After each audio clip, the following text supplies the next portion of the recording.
I know that you would agree with me that being a parent is a great joy and a great responsibility. Amen. Tama po ba? So, napakasaya na maging... Sino po ba na dito ang may anak? Ayan. Alright? Sino ang single pa? Alright. Sino yung wala pang masyadong... Ay, ang sakit namang sabihin na may matatanda ng anak. Huwag naman siguro. Ang sabihin na natin, mas young, older siguro. Older kids. Alright. So, you would agree with me definitely. Hindi man po siguro halata sa itsura ko. I have 3 kids already. Alright, so 6 years old, 5 years old, and the youngest will turn 4 years old this August 11. Alright? So you would just imagine our house. It's everyday kindergarten class. Alright?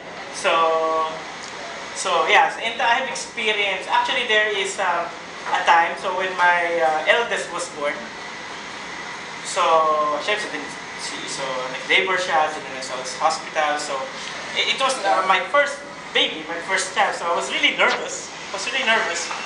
And then I was, there was a fear in my mind, naku, baka masi-section siya, or there might be complications. So I was in the room, fidgeting, just walking around, just to calm myself. And then after just a few hours, actually, so how long? 4 or 5 hours, I think. I was expecting it to be longer. So finally, one of the nurses in the hospital called me. So in my mind, maybe there's a complication or there's some decision that I need to make. But then, lo and behold, so the nurse guided me to the nursery, and he's there. So my first child, his name is Nathan Bryan. So my parents are with me as well, so they're helping us because definitely she can't move and all those stuff. So but in the ending, so when people left, only the 2 of us remained in the room. Then it hit me. Alright? I have great joy now. I have a kid, I have a son. But then it hit me, this is a human being. This is someone that I should guide, that I should teach, right? So kumbaga parang sandali, iba na to. Hindi na ito yung tipong binata ka, you go, or even may asawa ka na wala ka pang anak, you go, you just live for the 2 of you. But now there is this one soul. Sabi ko, wow, sandali. So, na-realize ko lang yun, natotoo talaga na it's a great joy to be a parent, but definitely, it's a great responsibility. This is not something that we shouldn't take lightly. And unfortunately as well, kapag nagkaanak ka, walang instructional material. So when you buy a toy, there's instructional material, dali lang ito, I can build this, I can build that. Pero sa mga bata, sa mga anak, walang instructional material. Alright? And siguro you would remember the time, sa mga anak na pinanganak yung unang anak, parang ganun din siguro, same ng nararamdaman ko. Na parang, paano ba ito? We might feel na we are ill-equipped. Walang exam, saka walang subject sa college patungkol sa parenting. Right? Meron ba dito? So ako, wala, hindi ko na-attinan yun. Right? So, we are ill-equipped. At least ako, talagang namin ko na baka hindi ko kaya ito. Clueless ako, paano ba? How can I raise my son? How can I be a parent in the truest sense of the word? So even though my intentions are good, right? We have good intentions for our kids, right? So even though siguro kung yung iba na wala pang anak, pag nagkaanak kayo, ang intention natin sa mga anak natin ay mabuti. But even though we have good intentions, still the challenge remains. How can I raise my child? How can I raise my children? Alright? And what usually happens is that we project how we raise our kids depende kung paano rin tayo ni-raise ng ating mga magulang. Right? So, or maybe kabaligtaran. For example, I have a relative. So, nung lumalaki siya, her parents is very strict with her. Right? So, pag nakabasag siya ng pinggan, or he did something wrong, palo. Palo agad. So, mag-i-spank agad. Kasi hindi lang siya basta sinton na makapal, and then, hindi lang basta palo. Kundi talagang talo talaga. So, ganun siya pinalaki. So, now na meron na siyang pamilya, paano niya na-produce yun? Kabaliktaran. Hindi niya dinidisiplina yung mga anak niya. Kahit na gano'n ulit, kahit na binagawa ng something, hindi niya dinidisiplina because na-inculcate sa mind niya yung ginawa sa kanya noon. Ayaw niya maranasan ng mga anak niya yun. Alright? So, pwedeng gano'n. Or pwede rin naman, pag pinalaki, sa bahay namin, maiingay kami. Kaya kapag nakita niyo kami sa bahay, sa pamilya ko, akala niyo nagsisigawan kami. Pero sa totoo lang, nag-uusap lang kami. Alright? So, lahat may kilala ba kayo mga gano'n? Yung tipong parang merong amplifier sa dibdib, gano'n. Nag-uusap lang pala, kala ko nag-aaway na or something like that. Ganun ako pinalaki. Kaya pagdating ngayon na meron akong pamilya na, ay ganun din. Maingay rin ako, maingay din yung mga anak ko. So, yung asawa ko lang ata yung maingay. So, that's how we project. Of course, mababaw lang yon, right? Pero if we've been raised in a family na maaaring we hear, you know, some negative words. So, hopefully not, pero most often than not, ganun din natin nadadala kahit ayaw natin. Right? So, minsan kapag nasa environment tayo, family tayo na, you know, mainitin ang ulo ng mga tao. So, minsan nadadala mo rin yun. So, with that, I don't think na yung ganung klaseng, or I mean, yung pagkukuhanan dapat natin ng pamamaraan kung paano natin palalakihin ang ating mga anak is not kung paano lang tayo pinalaki. God instituted marriage. Amen? Tama po? And God instituted families.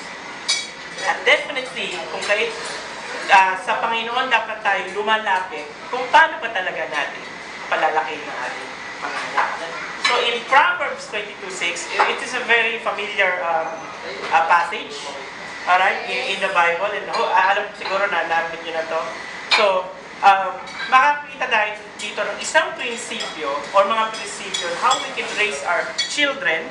And I believe that if we learn and we really apply principles in the Bible patungkol sa pag-raise ng ating mga anak, yung future ng ating mga anak, the future of our kids will be for the best.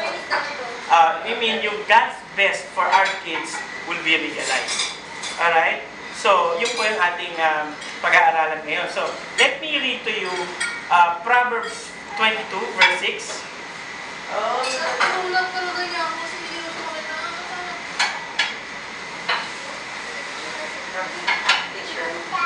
Lolo lang po.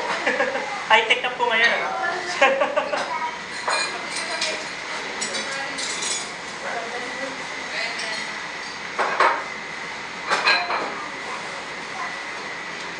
So here it is. So, Proverbs 22:6, start children off on the way they should go, and even when they are old, they will not turn from it. So let me repeat it. Start children off on the way they should go, and even when they are old, they will not turn from it. So again, ang gusto nating malaman, how should we raise our children the right way? So there are three key actions base dito sa Proverbs 22, verse 6. So gusto kong maalala niyo yung tatlong key actions. Sabihin ko na sa inyo agad. Direct, teach, and entrust. Ulitin nga po natin. Direct, teach, and entrust. So direct, teach. So unang-unang key action is direct. So sabi dito, start children off on the way they should go. Start children off.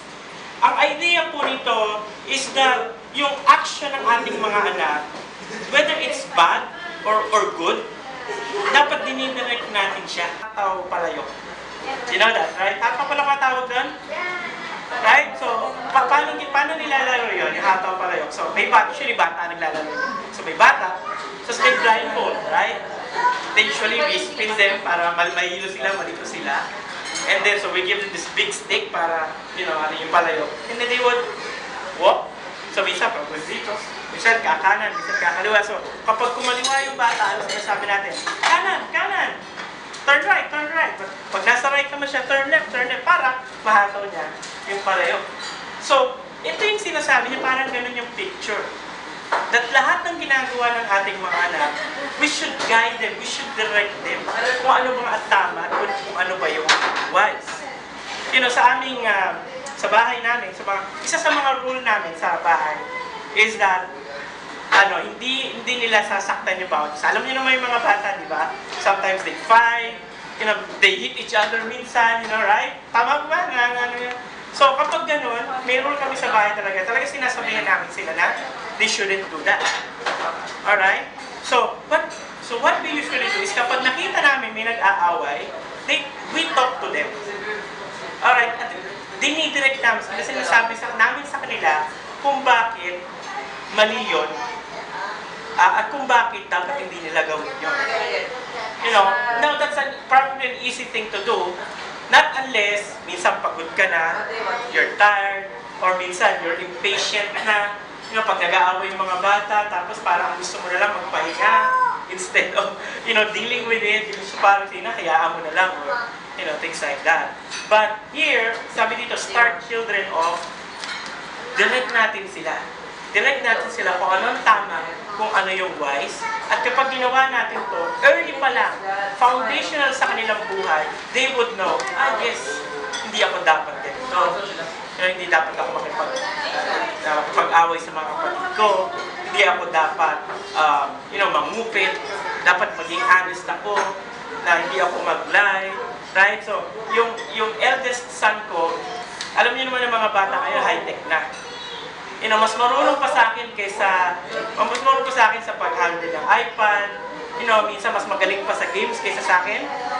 So, ganun sila, Minsan, yung anak ko, napunta siya, nanonood sila sa YouTube ng mga games. Kaya na meron siyang na-search na parang game na hindi maganda. May mga games na hindi maganda, di ba? Violent and all that stuff. Nakita ng misis ko, tinanong niya ngayon, ano yan? So yung anak ko, hindi niya sinabi yung totoo. Tinago niya. Alright? So, pinush ng misis ko kung ano yan. Until the time na naging honest na siya, sinabi niya na kung ano. Alright? Again, alam ng anak ko na hindi dapat sila nanonood ng mga but, he lied. Maybe baka natakot siya mapanish siya. So right there and there, we direct yung anak namin. Lying is not true. Lying is not wise. Lying is not right. So ito yung sinasabi rito. Because again, foundational po ito na sa umpisa pa lang mga bata pa lang sila, nadidirect na sila kung ano yung tama, ano yung mali. And sometimes we need to apply discipline, lalo na sa mga bata pa, right? Na we need to apply discipline sa kanila.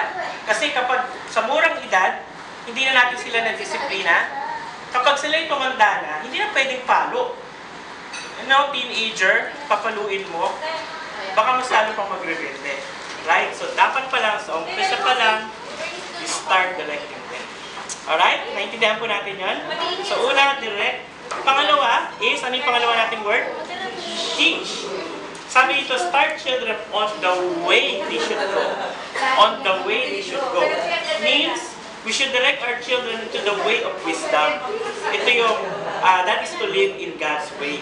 So dapat po tinuturo natin ang ating mga anak ng mga prinsipyo, life principles na based sa salita ng ating Panginoon. Ako po ay bagong driver lamang. Kasi hindi ka marunong mag-drive. Right? Alright. So, naalala niyo pa yung unang first time na nagda-drive kayo? Yung isa natatakot kayo. Right? Tama ba? Nakaka-relate kayo dyan? So, ako, natuto na rin ako eventually. After, how many weeks? Because there are times na nagda-drive ako, kasama ko yung dad ko. Siya yung nagturo sa akin actually. And payo po pala, minsan mahirap yung relative ang nagtuturo sa'yo mag-drive. Kasi minsan nag-aaway Anyway, speaking from experience. So, ngayon na marunong na ako, medyo marunong na ako. So, nagdadrive ako, kasama ko yung dad ko. There are times na hindi ko pa rin kabisado talaga. So, kahit na ako na yung nagdadrive, my dad would tell me, oh, ano yung tagal, yung cambio mo, ibaba mo, alright? Oh, ano ka na, mabibitin ka dyan. Sabihin kapag paakyat, mabibitin ka dyan, i-prenera mo na, or something like that. So, yung actions ko, tinitignan niya, and based on my actions, sinasabi niya kung ano yung dapat na gawin. Kasi driver siya, alam niya eh. So, that's the same thing with us. We know, bilang mga parents, bilang mga older generation, we know, kung yung mga ginagawa ng mga anak natin, alam na natin yung ending eh.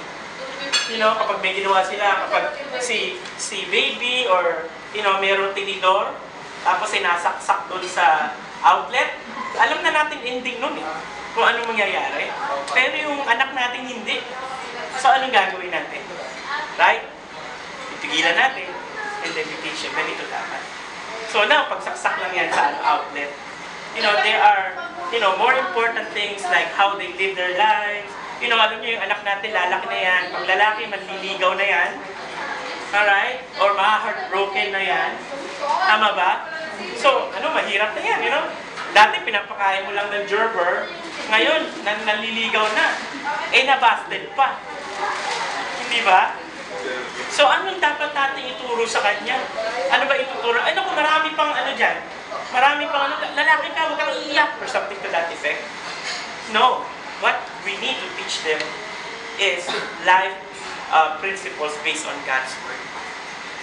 Alright? So, tayo rin po mga magulang, dapat natututo rin tayo. Because the only way that we can teach them is that we ourselves ay natututunan natin yung mga bagay. Tama po? So, yun po yung dapat natin gawin. Alright? So, we need to maximize yung mga teaching moments. Alright? So, may mga teaching moments tayo sa ating mga anak. I-maximize po natin. Yun. And at the same time, tayo rin po dapat ay maging isang mabuting role model sa ating mga anak. Kasi in a way, it's an indirect way of teaching. Huwag ka magtapon ng basura sa kalsada. Tapos si daddy nagtatapon ng basura sa kalsada. Anong pinoproject natin sa ating mga anak? Right? Ay, tama naman pala. Siguro pagtanda ko, yun ang gagawin ko. Right? So no, we need to be role models. You know, we need to be patient with them, teaching them. Lalong-lalo na dapat ang tinuturo natin sa God's Word. And then, panghuli sa lahat, ano yung ating pangatlong word? Entrust. Sabi sa Proverbs 22, and even when they are old, they will not turn from it. Again, and even when they are old, they will not turn from it. Now, we know people na kahit na maganda naman yung pagpapalaki sa kanila, napapariwara pa rin. Right? So, itong Proverbs po kasi, mga kapatid, ano ito, general truth lang.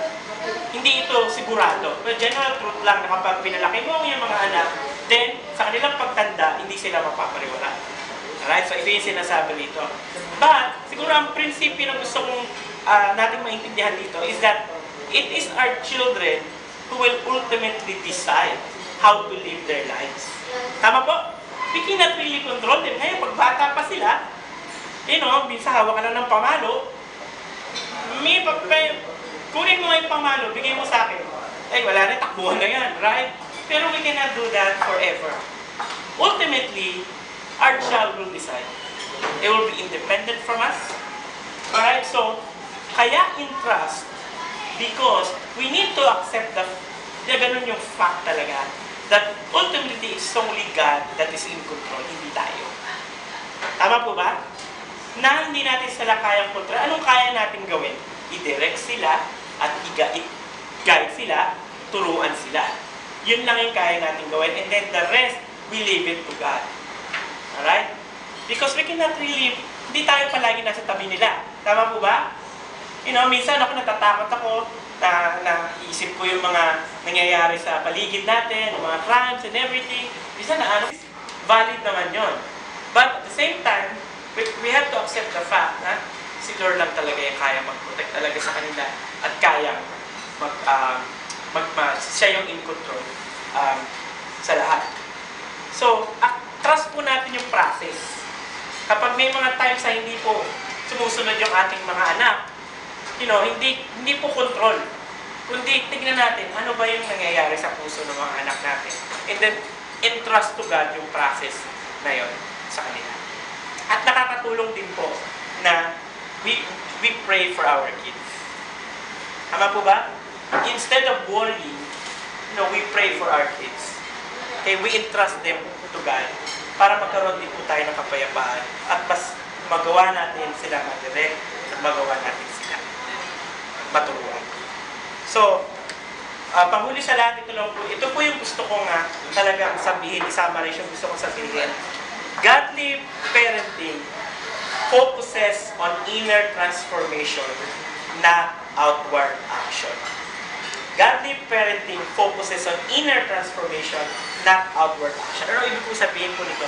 Ang focus natin bilang mga parent hindi kontrolin sila na ganito yung gawin niya, kundi turuan sila upang sa ganun magkaroon ng transformation sa puso nila. Kasi yung action ay resulta ng kung ano yung nasa loob. So kung ang binago mo yung action, pero hindi yung panloob, kapag wala na kayo doon, iba gagawin yan. Pero kapag yung inner life nila yung nag-transform, doon magbubunga yung tamang action. So yan po, ultimately, ang dapat natin ginagawa based on Proverbs 22:6. No, we focus on their transformation. Hindi po yung kung ano lang yung dapat nila ginagawa. Hindi lang po mga well-behaved kids ang dapat natin i-produce. Kundi mga well-shaped kids. Na shape yung puso nila. And then, kapag sila yung malaki na, they will decide to follow yung plano ni Lord para sa kanila. Ayan po. Alright po? Naintindihan po natin? Nakatulong po ba sa inyo yung salita ng Panginoon ngayong tanghali na to? Amen. Amen. Alright. So ngayon po, we will get the symbols po. And yung mga symbols na nandito ngayon ay we will apply it dito sa natutunan natin. So we have shoes. Ano ulit yung ating unang word? Direct. Itong shoes na to is a symbol ng path na tatahakin ni Darwin. Okay? So, cute nga daw no? Sabi, this is a Moroccan shoe, tama ba? Yeah, so, ito pag sinuot na to ni Darwin, pero mukhang hindi ata ito tatagal, dahil magtanda ni Darwin. Pero, yung path niya, bilang magulang, Jed, Che, we should direct their path. We should guide them. Kapag si Darwin kumakaliwa, direct natin. Pag si Darwin kumakanan, kaliwa sa nais ni Lord para sa kanya, i-direct natin. So, ganun din sa mga sponsors. We should direct, maaaring hindi sa capacity ng parent, pero sa mga sponsors ganun din. At syempre sa mga relatives, kay lolo at kay lola, ang ating responsibility talaga is to guide and to direct si Darwin. Alright? And then of course, sabi ko kanina, ang second word natin ay teach. Ang ating ituturo sa ating mga anak, definitely kay Darwin, ay hindi lang po yung ating mga sariling karunungan, kung ano po yung napapanood natin sa television, or nababasa natin sa Facebook, or kung saan man. Ang basihan po talaga kung ano yung totoo, at kung ano yung wise, yung salita ng ating Panginoon. So, this symbolizes the wisdom that comes from God. And dito dapat talaga natin kinukuha. Jed, Che, this is where you would, ito yung gagamitin ninyo. Ito yung ituturo ninyo. This is what you would teach to Darwin. Alright? And then,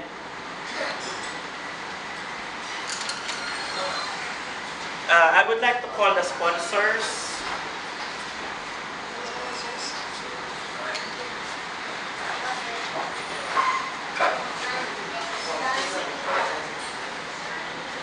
Yeah, So Jed, I would have to rely on chess, translating power. Translating power. Naubusan na ako ng English sa baul ko. So you can teach, or you can relay the message to Jed. So did you understand even a little? Alright, good.